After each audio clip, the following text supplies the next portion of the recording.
The three biggest expenses you will ever experience in HVAC, plumbing, and electrical.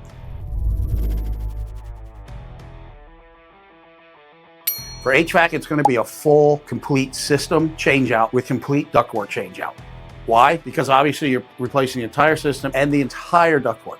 So that can get pricey, but is many times necessary and can many times have a significant impact on your electric bill, but more importantly, your comfort. Replacing an HVAC system is going to depend on a lot of different factors. The most important factor that's going to determine how long your AC is going to last is how it's installed. The most important day in the life of your system is the installation of your system, because how a system is installed, commissioned, sized, everything that goes into it is going to have a great impact on its longevity. Additionally, your ability to maintain the system, have the regular repairs, maintenance, cleanings, everything done will also impact the lifespan of your system. With that said, systems have a 10-year warranty on them for a reason, parts warranty. And that is, they do have a lifespan. Now, you could be in a coastal region, you could be near the ocean. Let's take Florida, for example. Systems are not going to last as long there as they are in other parts of the country. Now go to an area where we're at, Palm Springs, the Coachella Valley, extremely high temperatures. Systems that a lot of times operate outside of their design parameters. So a motor that already gets hot when it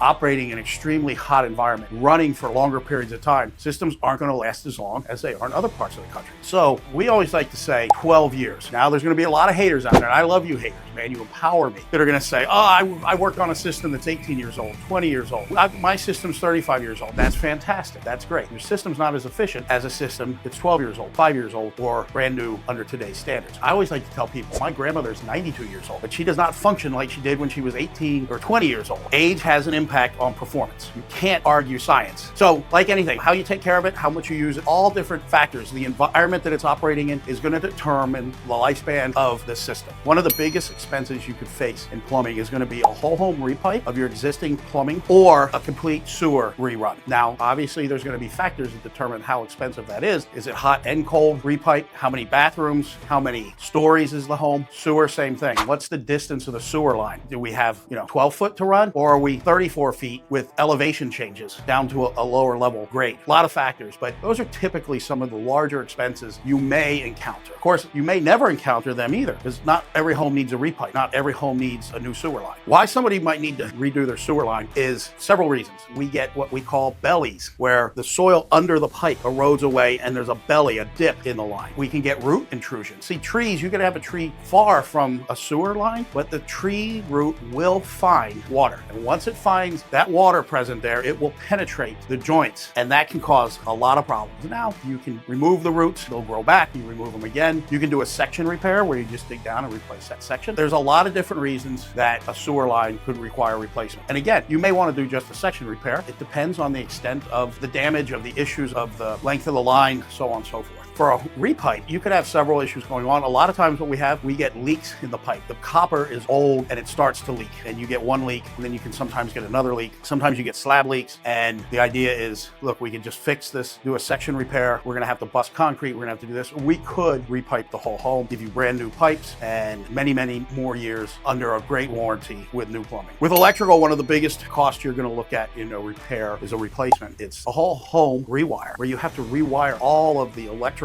in the home. And of course, how big is the home and how much electrical and advanced electrical is there? How many panels are there? So on and so forth. So if you have old, aging electrical, you may want to upgrade it. It may not be able to support the things that you're going to be doing to your home, especially as there's a push to electrify. You may need a bigger panel. You may need a lot more electrical outlets, car chargers. You may be converting from a gas stove to an electric stove, a gas dryer to an electric dryer. That would be the time that you were probably looking at an extensive rewire. It's elective, as we'll say. Other times you're going to have just aging wire that's causing you problems and issues, and you just want to move forward and start fresh. So these are the three biggest expenses a homeowner could face for HVAC, plumbing, and electrical. Now, what's important to remember is you may not face them or experience them at all. However, know that these are services that we offer and do quite frequently if somebody's been in a home or has bought an aged home or they've run into some issues. So I hope that helps you in knowing what your greatest expense could be, but may never be.